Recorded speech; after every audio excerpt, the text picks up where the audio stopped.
os termos, né, desse imposto deixa claro o caráter arrecadatório do imposto, que é instituído como uma forma de diminuir o déficit fiscal anunciado para esse ano. A Constituição brasileira é clara quando define a anterioridade à noventena, quando se trata de impostos arrecadatórios. Então, ele não é um imposto claramente regulatório. E essa é uma burla que precisa ser dirimida dentro do campo judicial, infelizmente. Melhor seria se o governo buscasse soluções menos heterodoxas para resolver problemas ligados à questão fiscal no Brasil. Aliás, um problema que eles mesmos causaram.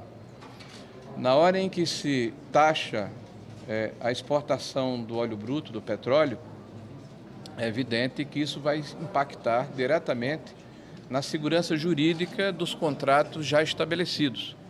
O petróleo é uma commodity, tem um preço regulado internacionalmente. Isso diminuirá a competitividade das empresas que fazem prospecção e que fazem esse tipo de comércio. Isso também pode impactar na própria produção dos dividendos que foram previstos no ano anterior. Isso significa diminuição de competitividade dessas empresas e significa que nós estamos voltando a uma prática que perdeu completamente aderência com a realidade há muitos anos. Nós vamos o exemplo da Argentina aqui, né, que faz uma política parecida como essa e o que isso resultou em termos de impacto na economia daquele país. Nós vemos o exemplo, né, do que ocorreu com a produção de grãos ali no país vizinho e o impacto inflacionário que vitimou a população local.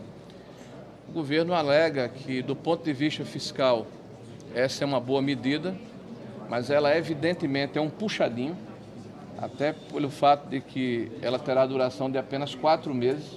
É uma política sem nenhuma sustentabilidade do ponto de vista fiscal, é uma política episódica, né? E claramente é uma preocupação do governo em diminuir o impacto da desoneração dos combustíveis, né? Que, na nossa opinião, também é desnecessária. O governo fala que, do ponto de vista ambiental, essa é uma boa política, porque taxa o combustível fóssil, mas esquece de informar a população que também taxa, né, o álcool, né, que é um combustível sabidamente menos poluente. O governo fala que, do ponto de vista social, essa também é uma boa política, mas claramente esquece de informar que o aumento do preço dos combustíveis impacta principalmente os condutores de veículos, como é o caso das motocicletas. O Brasil tem 35 milhões, né, de pessoas que possuem motocicletas no nosso país, são principalmente as pessoas da base da pirâmide social e que utilizam esse transporte principalmente para trabalhar, né, e para se deslocar. Então, nós achamos que a política, além de inconstitucional, é equivocada. Então, por isso que o partido entendeu, e a oposição foi consultada, né, que deveríamos ingressar com essa medida, uma vez que a medida provisória tem a duração de 90 dias, ou 60 dias, né? 4 meses. De 4 meses, e é mais ou menos a duração do próprio imposto. Eu acho que o Portinho aqui pode complementar aqui, já que é do Rio de Janeiro, conhece petróleo bem. Muito obrigado a presença de todos. Eu só queria acrescentar que é inconstitucional, porque o imposto de exportação, como bem disse o senador Rogério Marinho, é extrafiscal, ele não tem a finalidade arrecadatória e ficou evidente, tanto na medida provisória quanto nas declarações, esse fim arrecadatório. Quero aqui destacar que há prejuízos aos estados onde há a extração do petróleo. E falo do meu estado, do Rio de Janeiro. Acho que é a primeira autoridade a falar, inclusive, sobre esse tema.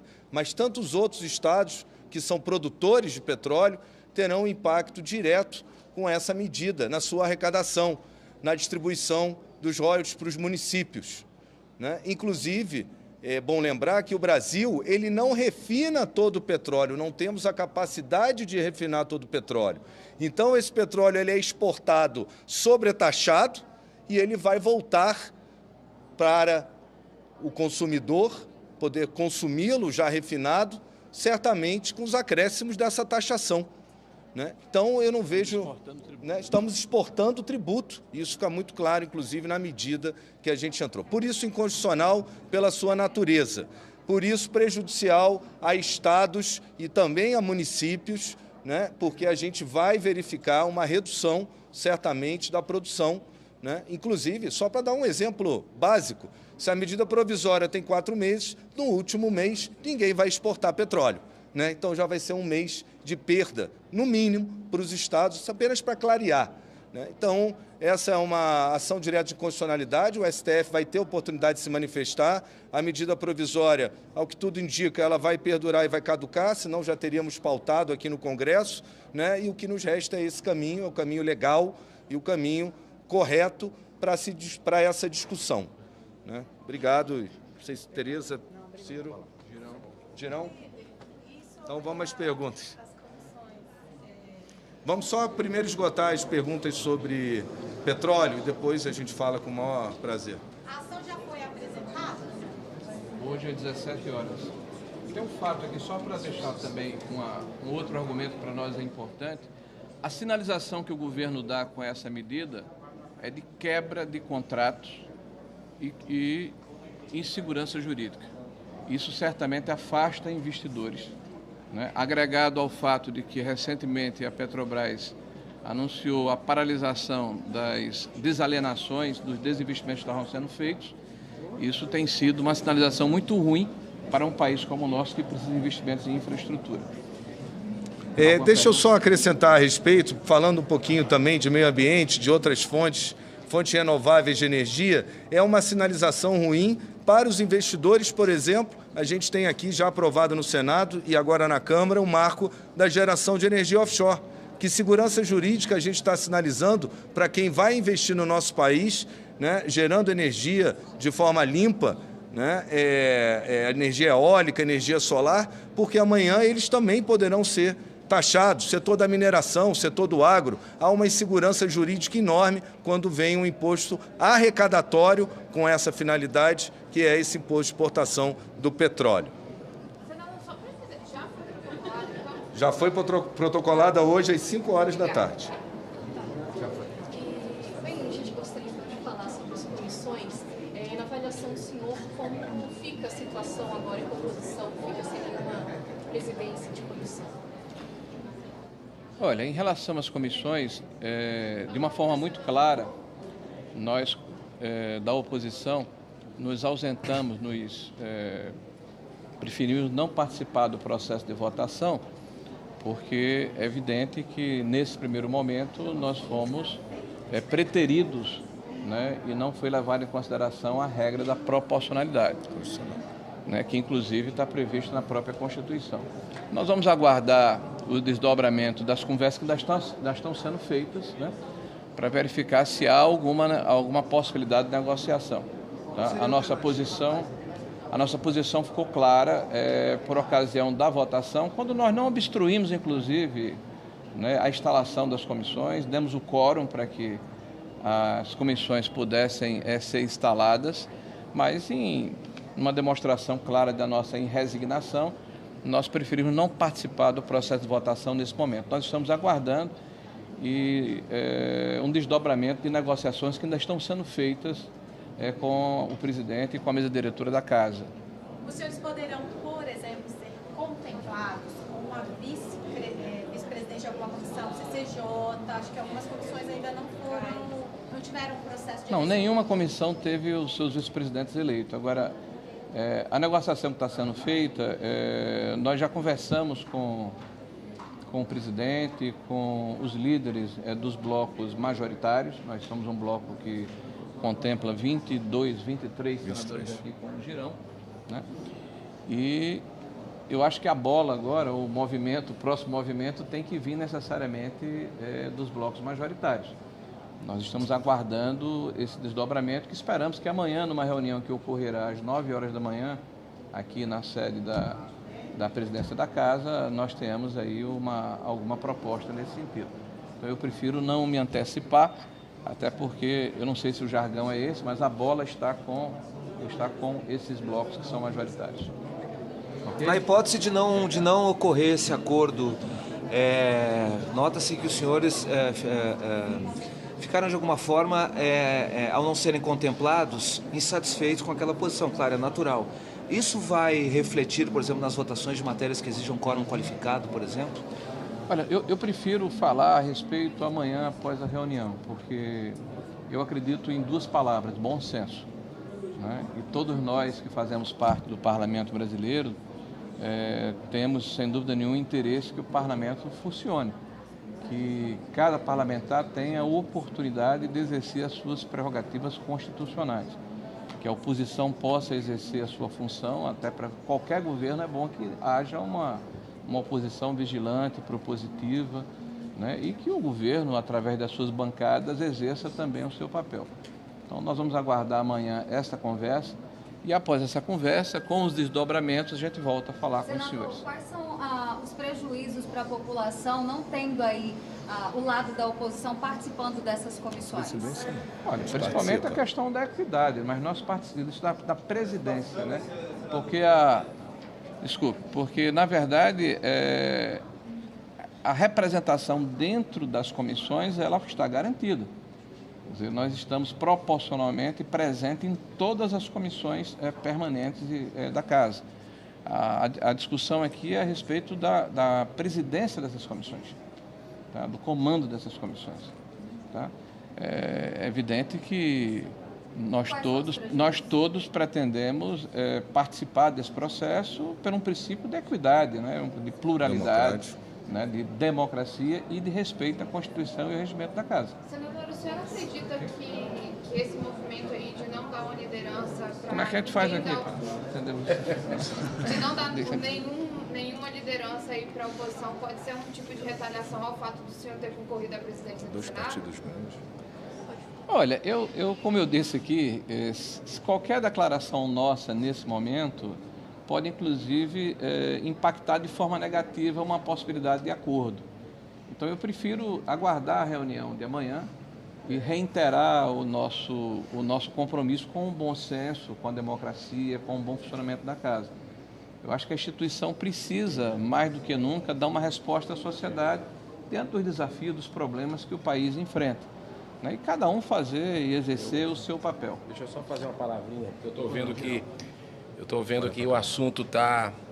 são dois, né? E está movimentando muito essa questão das comissões. Eu queria só dar uma palavrinha sobre isso, porque o que nós estamos buscando é pacificação. É uma palavra bonita, mas que não é algo só de discurso, tem que ter a prática. Então, o próprio presidente do Senado falou essa palavra 3 vezes no discurso, inclusive falando da pacificação do Senado. Historicamente, sempre foi assim, foi mantida a proporcionalidade. Por que agora seria diferente? E no momento que o Brasil mais precisa de pacificação, porque ficaram as marcas da eleição presidencial, e não é aqui nessa casa que a gente também vai deixar marcas. Então, a eleição já passou. A mesa diretora já não teve a proporcionalidade, ok.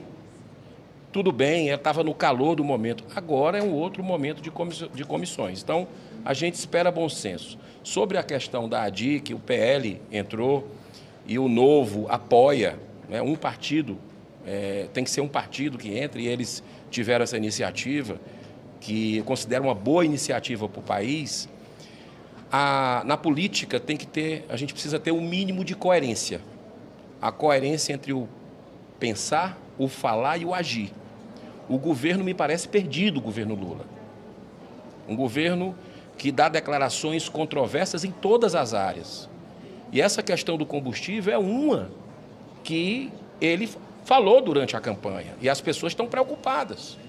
Então, nós esperamos que essa ADI seja recebida e seja analisada à luz da lei, para que o país não amplie a insegurança jurídica que hoje já vive. Porque os investimentos, a gente conversa com empresários, com setores, as pessoas estão com medo de investir no Brasil. E é como falou o senador Portinho, o senador Rogério Marinho. é muito importante bom senso, porque são empregos que dependem dessa segurança jurídica. Senadores, sobre a MP dos combustíveis, uma dúvida. A oposição está convicta de que o governo quer deixar essa medida provisória caducar e que, por isso, a única saída agora para isso é judicial? Olha, a gente não poderia ficar de braços cruzados vendo toda essa insegurança, vendo toda a aflição e o risco aos investimentos no nosso país, né? A melhor forma de a gente ter resultados econômicos, baixar juros, é com mais emprego, com mais produção, com mais investimentos. E a gente não podia ficar de braço cruzado vendo essa barbaridade, essa barberagem, com todo respeito, é uma barberagem que fizeram. Esperar o momento de se deliberar sobre a medida provisória, há inúmeras emendas, o senador Rogério Marinho, o senador Girão, eu e tantos outros, para suprimir esse artigo. Mas há uma imediatidade nisso. E como o controle constitucional cumpre ao STF, e essa é uma matéria que cabe à discussão, porque é um imposto extrafiscal que não pode, de forma alguma, são inúmeros julgados, né, ter a sua função arrecadatória, ele não pode servir só para arrecadação, como ficou claro, não há como ficar de braços cruzados e esperar que a população pague mais caro pelo seu combustível, que falte oferta, ou que para o exportador seja mais caro, ou que a gente exporte tributo para trazer de volta um produto mais caro para o nosso país. Gente, obrigado. Obrigado.